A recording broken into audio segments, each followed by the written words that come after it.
Today, I guess, I'm tasting Schaefer. Hey, ho, let's go. Hey, ho, let's go. Step Hey, aside, ho, kid. Let's go. Hey, ho. Come into the Schaefer circle. This beer is older than the Brooklyn Bridge and was family owned for 140 years. Today I'm going to try Schaefer beer and see how this beauty stacks up against today's large macro counterparts. If you grew up anywhere in New York, there's a good chance you've heard the name Schaefer beer. And whether you've actually had it or not, this beer has been one of the longest and most influential brewing stories in American history. The story begins in 1842 when two German immigrant brothers, Frederick and Maximilian Schaefer, opened a small brewery in New York City under the name F&M Schaefer Brewing Company. At the time, most American beer was still ale, but the Schaefer brothers brought something different and unique: old world lager brewing techniques. If you don't know, ale is a top fermented beer and lager is a bottom fermented beer. So these lager techniques include things like longer cold storage and more controlled fermentation. This required ice, caves, and infrastructure that few American breweries had at the time. And New Yorkers loved it. By the late 1800s, Schaefer was wildly successful and growing rapidly. They reinvested in their refrigeration, the rail distribution, and mechanized bottling. This allowed them to scale a lot earlier and faster than a lot of their rivals. The brewery expanded multiple times in those early days across Manhattan and Brooklyn, becoming one of the largest beer producers in the country. In 1916, Schaefer opened a state-of-the-art brewery in Williamsburg, Brooklyn, cementing its place as a true New York institution. You guys have heard this story before. Like so many other early American breweries, they were affected by Prohibition. They survived by pivoting and doing many of the same things as their macro counterparts, pivoting to things like non-alcoholic beer, ice, industrial products, and bided their time until alcohol once again became legal in 1933 at the end of Prohibition. When Prohibition ended, Schaefer came roaring back, and by the 1950s was consistently ranked among the top 5 best-selling beers in America. The primary reason for this was their marketing. They killed it. Schaefer became famous for its iconic slogan: Schaefer is the one beer to have when you're having more than one. Schaefer is the one beer to have when you're having more than one. They sponsored major sports teams, including the Brooklyn Dodgers, and of course, Schaefer Stadium, which is now Foxborough Stadium, home to the Super Bowl-bound New England Patriots. Taken off is May. Drake made in the end zone for the New England touchdown. But as time rolled on, the industry began to change, and by the 1960s and 70s, national brands were scaling faster, brewing cheaper, and shipping further than Schaefer could keep up with. Older urban breweries like Schaefer struggled to compete. They opened a massive new facility in Allentown, Pennsylvania, but by then the writing was already on the wall. In 1976, the Brooklyn Brewery closed, ending more than a century of brewing beer in New York City.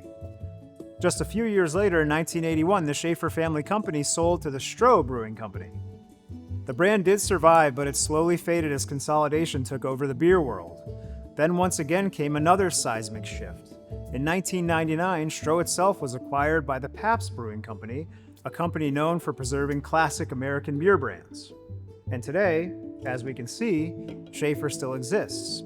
It's brewed under contract, sometimes in New York State, and marketed as what it has always been: a straightforward, no-nonsense, all-American lager, deeply rooted in the history of New York. So, let's comment on the design, let's pour it into a glass, and let's see how it tastes here in 2026. All right, so as I so often do, I like to comment on the design, and you guys who are familiar with the channel, by the way, a lot of people who watch don't subscribe. If you do subscribe, you see future content. It's a huge help to us. But if you do subscribe, you'll be familiar with the kind of red, white, and gold motif that so many of these macro lagers feature. And Schaefer is no exception.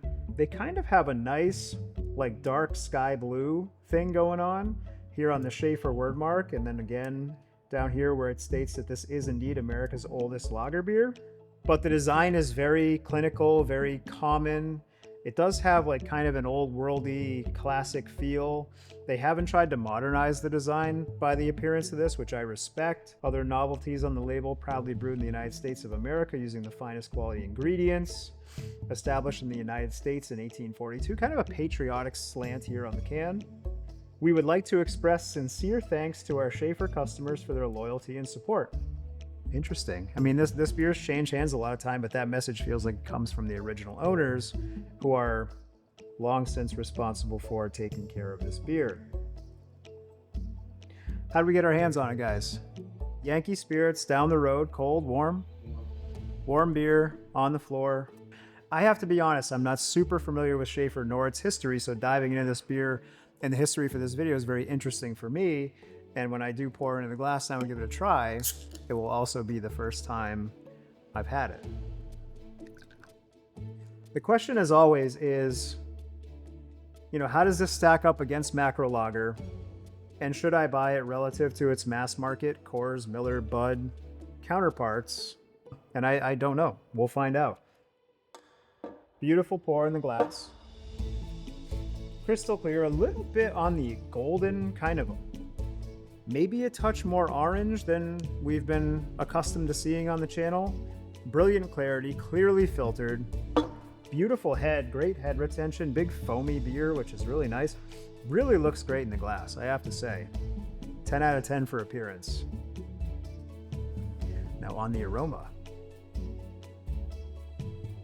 Solid. Earthy malts, earthy hops.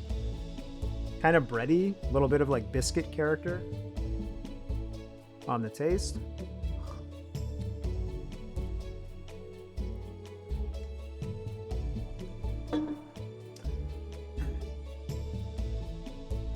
All right.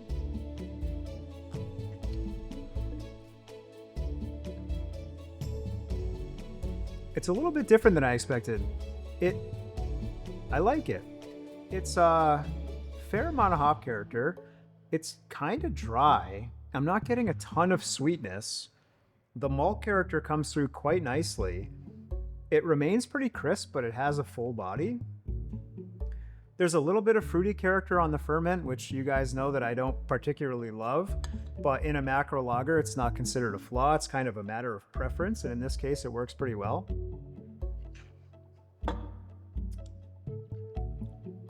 Rock solid. I would say in terms of like the macros that we've tried on the channel, it falls somewhere above the middle of the pack.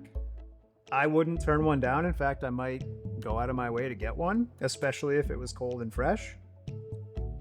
But all things considered, I think Schaefer beer in 2026, now almost 200 years removed from its founding, is tasting pretty rock solid. That's all for today, guys. As always, leave your thoughts down below. Hit that like button if you enjoy this content. If you guys have not already seen it, the Brewer versus Brewer video is live. We only do that once or twice a year, and this year's video is a lot of fun, and those beers are currently available. So again, leave your comments down below. I want to thank you as always for watching, and we'll see you in the next one. Take care.